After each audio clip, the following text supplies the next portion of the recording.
Hello and welcome to episode 121, where I'm answering questions from the Elements of Ayurveda podcast Facebook community. And I got some really great questions on dreams, on tongue diagnosis, and on boosting your immunity. So please stay tuned to find out all these details.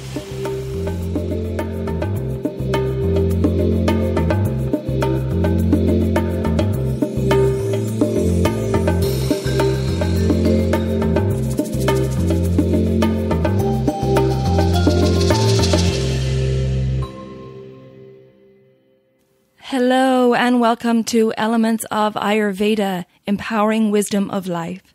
I'm your host, Colette, and in this podcast, I hope to empower you to take charge of your own health by sharing the holistic teachings of Ayurveda, the ancient healing tradition from India. We will also discuss topics like health and wellness, nutrition, yoga, fitness, meditation, breath work, and much more, as well as interviewing lots of inspiring people along the way. My humble wish is to help you to connect to your true nature, to Mother Nature, and to each other. If you like the content, be sure to subscribe to the show, and the new episodes will automatically download for you to enjoy. If you're new to Ayurveda, I recommend you listen to the first couple of episodes where I do an introduction to Ayurveda and the mind-body types. I've also set up a Facebook group for us to connect and to support each other, and I'd love for you to join me over at Elements of Ayurveda podcast group. And now, here's the show. Hello, and welcome back to Elements of Ayurveda podcast. It's me, today, Colette, answering your questions. I often post in the Elements of Ayurveda podcast Facebook group asking what you want to hear more about, and I take those questions and answer them here on the podcast. And please know, if you're not on Facebook, you can send me your questions privately to info@elementshealingandwellbeing.com, and I'll put that link in the show notes as well for you. So I'm going to get straight into these really great questions, and thanks in advance to Flex and Tina and Vera who posted some questions in the podcast Facebook group. So the first one is from Flex. I don't think this is your real name, but that's the name that's on Facebook, so I'll use that. Flex said, I am working very hard on balancing Vata. In my dreams, however, I am overly active, bombarded by lots of stimulation, like in a busy marketplace or behind on my homework, or I'm lost somewhere. And I just wake up feeling like I've been through the wringer. Do dreams also affect the doshas? Now, this is a really great question, Flex, and thank you so much for asking this. And it's actually more that our doshas affect our dreams. So let me explain this. There's one particular dhatu or tissue in our body that plays a major role in our dreams, and that is the Majja dhatu. That's spelled Majja. Now, I covered the dhatus or tissues in depth in episode number 92, Ayurvedic Nutrition of the Dhatus, but I just want to do a quick review of the Majja dhatu. The Majja dhatu represents the bone marrow, the cerebrospinal fluid, the brain, and the nervous tissue. The function of the Majja dhatu is the nervous response to stimulation. So again, if you want to know more about the dhatus and tissues, you're not familiar with them, check out episode number 92 called Ayurvedic Nutrition of the Dhatus. So from that description of Majja dhatu or Majja tissue, we can see that the function of Majja dhatu is the nervous response to a stimulus. And once it responds to a stimulus, it communicates with the rest of the body. So, for example, the sense organs react to an external stimulus. And this information is carried by Majja dhatu to the cerebral cortex to be interpreted. So, to know what action to take in response to this stimulus. And this is really important when it comes to our dreams, because dreams are essentially a nervous discharge from any incomplete sensations, thoughts, or emotions that happen during our day. Why were these thoughts and sensations, emotions incomplete? Well, because we weren't in our full awareness at the time they were happening. and therefore we didn't get to digest or process them. Perhaps we were distracted, perhaps we were multitasking, or just overwhelmed. There are many reasons why they weren't processed in that moment. But the thought or emotion was there, but we just didn't get to complete the processing of it. And so this is where our dreams complete any processed thoughts from the day. During our internal house cleaning, while we're asleep, the brain picks up these unprocessed thoughts and completes them via our dreams in order to restore us for the next day. So the purpose of this internal house cleaning overnight is to detox, rejuvenate, and restore us so that we are ready to take on the next day. Now, of course, with Ayurveda, there's no one size fits all. And it's the same when it comes to our dreams. A person's life and emotions and many other factors will determine the type of dreams they have. However, our dreams do have a specific doshic characteristic, which we will look at now. So let's start with kapha dreams. Kapha dreams tend to be emotional, often romantic, and may involve caring and love with people or animals. Kapha dreams may involve satisfaction of desires that are unconscious. They could also be in relation to emotional attachments, be it to food or money or relationships. Kapha dreams often involve water, so there could be things like ponds or lakes or swimming or rain in your dream. Now, pitta dreams are fiery and intense. Not a surprise, right? We know pitta energy is fiery. So these dreams may be intellectually intense, like analyzing or teaching or problem solving. Or pitta dreams may be emotionally intense, being overcritical of self or others. There may be conflict, aggression, or violence in the dreams. So they're usually, like I said, really intense dreams. And then Vata dreams tend to be more active. We know Vata is the energy of movement. And so Vata dreams tend to be very active, and they also may have fear in them. There could be falling or flying or feeling frozen by fear or being chased or attacked. So again, lots of movement, lots of fear, maybe some anxiety coming in there. Now, Ayurveda tells us that the body and mind are connected, and so by studying our dreams, we can often tell which dosha or doshas are out of balance. So it's a really good practice to take note of your dreams. It's hard to remember them sometimes, and some constitutions can remember them better than others.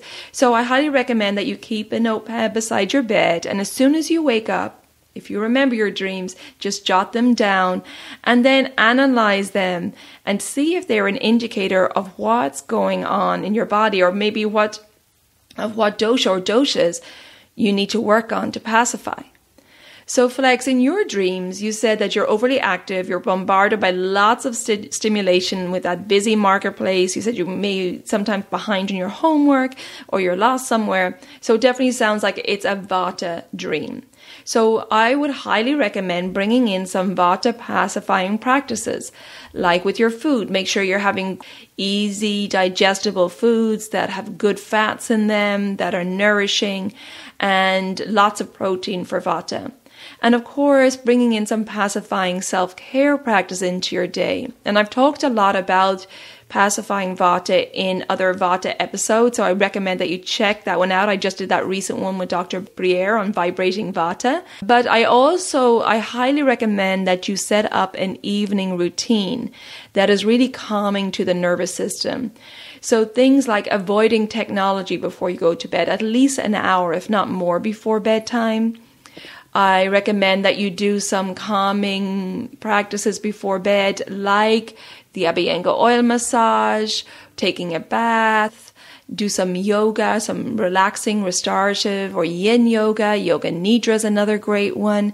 You could do some meditation, some calming breath work like alternate nostril breathing or Nadi Shodhana.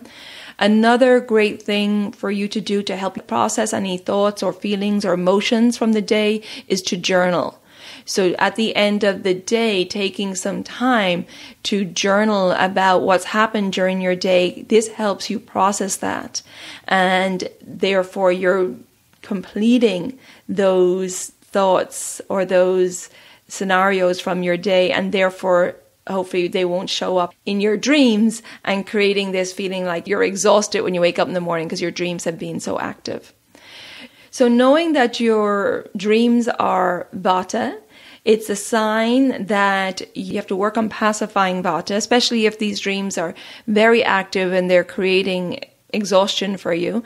So work on pacifying Vata through your food and lifestyle, and in particular focus on the evening routine. And I highly, highly recommend the journaling, helping you to complete those thoughts, sensations, emotions that were not completed during the day. Okay, I hope that helps.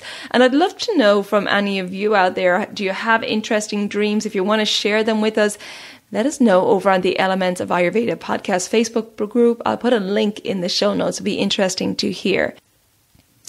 Okay, thank you again, Flex, for that question. Really interesting. So the next question is from Tina, and she says, can you talk about how the tongue is a window to your health status and describe the specific characteristics of the tongue that signify an imbalance? Great question, Tina. And, the tongue is seen in Ayurveda as a powerful diagnostic tool. So it's not only the organ of taste and speech, but the tongue reflects what's happening in the body. And by looking at the tongue, we can tell if there's an imbalance in Vata, Pitta, and Kapha. So I'm going to give you some information on this today, but I always recommend, of course, that you see an Ayurvedic expert to get a proper diagnosis. But it's good to know this, and it's good to keep track of what's going on with your tongue daily. And of course, we do that with our tongue scraping. So get into the habit of doing our tongue scraping every morning, and then that will allow us to keep an eye on what's going on in our tongue. Okay, Tina, so to answer your question, well, like I said, we can tell on the tongue if there's an imbalance in Vata, Pitta, and Kapha. When there's a Kapha imbalance, there may be a white tongue or a thick coating of white or even mucus. When there's a Pitta imbalance, the tongue tends to be more red or orange or even yellow or green. And then when there's a Vata imbalance, the tongue may appear gray, black, or brown.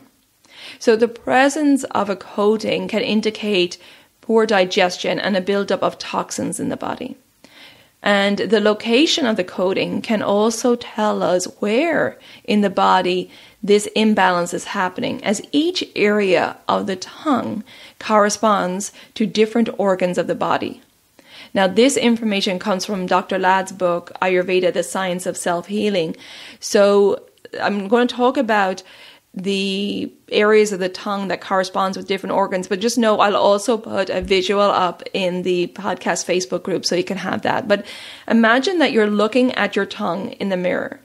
So at the center line of the tongue, going from front to back, that's associated with the spinal column.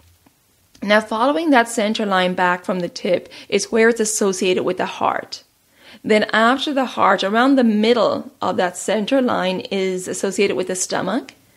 Behind that, then again on the center line of the tongue is associated with the pancreas.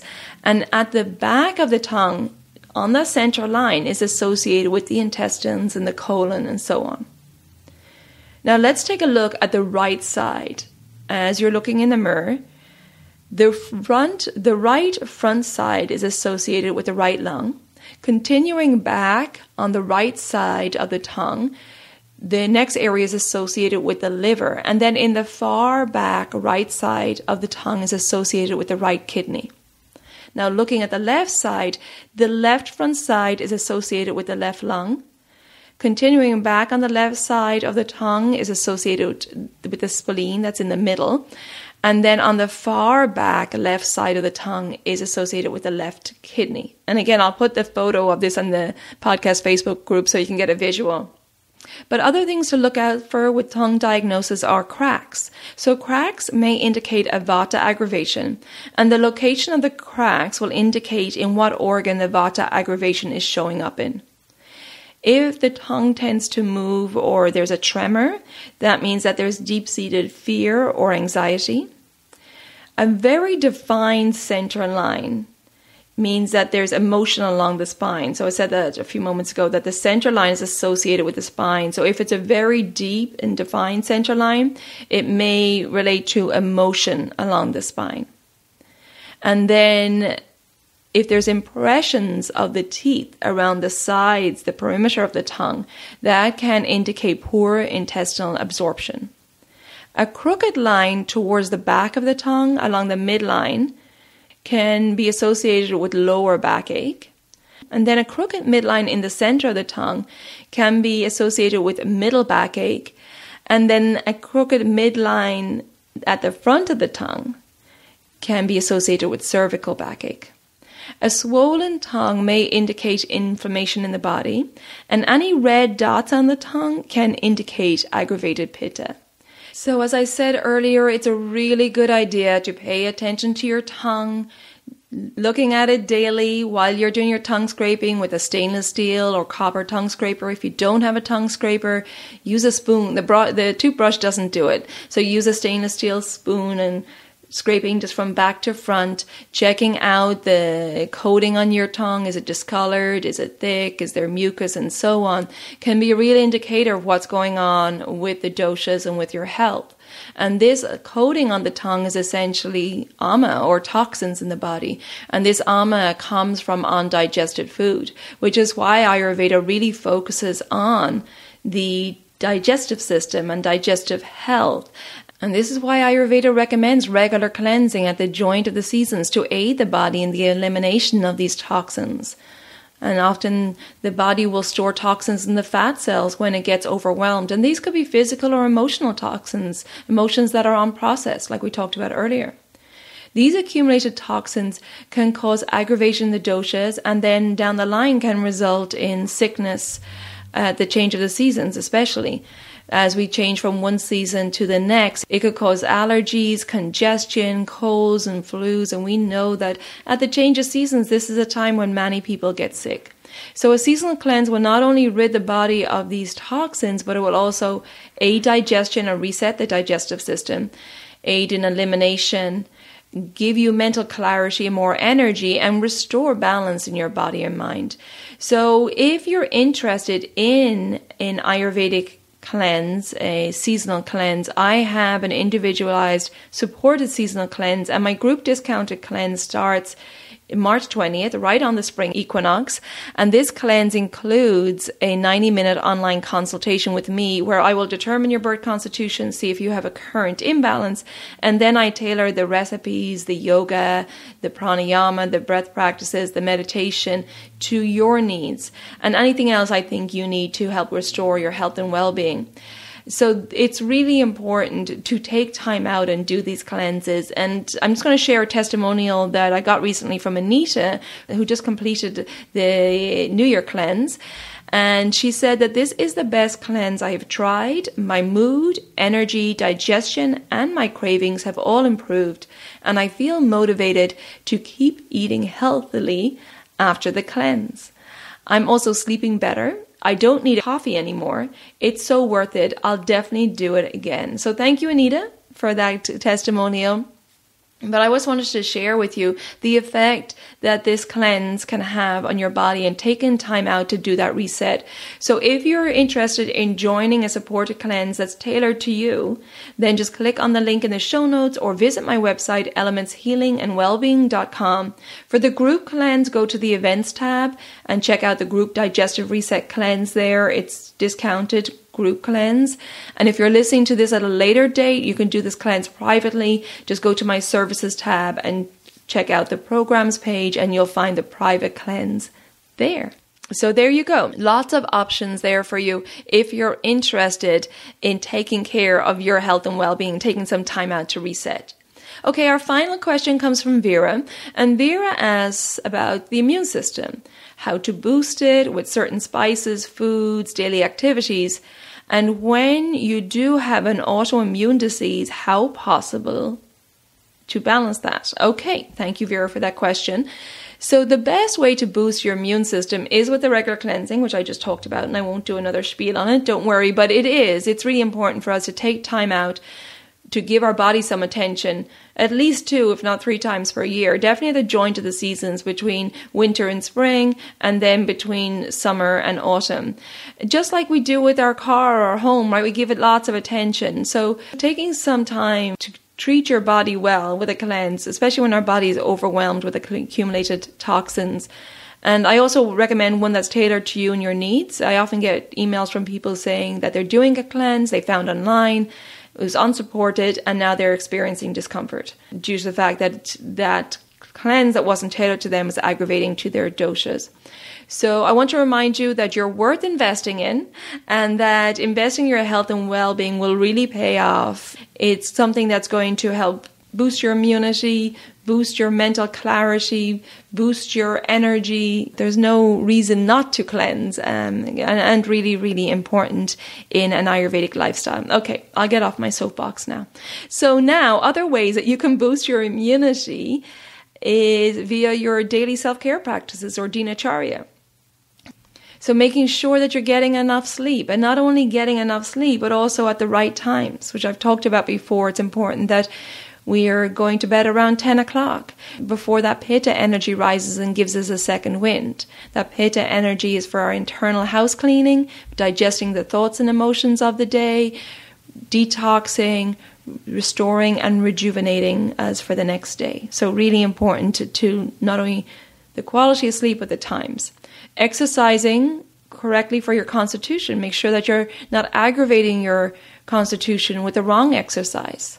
You know, for Vata, you don't want to be doing lots of running around. You're already active, so you want to bring in the opposite qualities, bring in some calming exercises like restorative yoga, yin, Pilates is good, weight training, things that are slower, that you're not moving and running around a lot. For Kapha, you do want to run around. You want to create heat in the body, so go run. That would be great. And for Pitta, less intense activities, avoiding the really intense competitive activities that are going to aggravate your Pitta. So really making sure that you're exercising right for your constitution and not exercising too late in the evening, because that will stimulate your nervous system.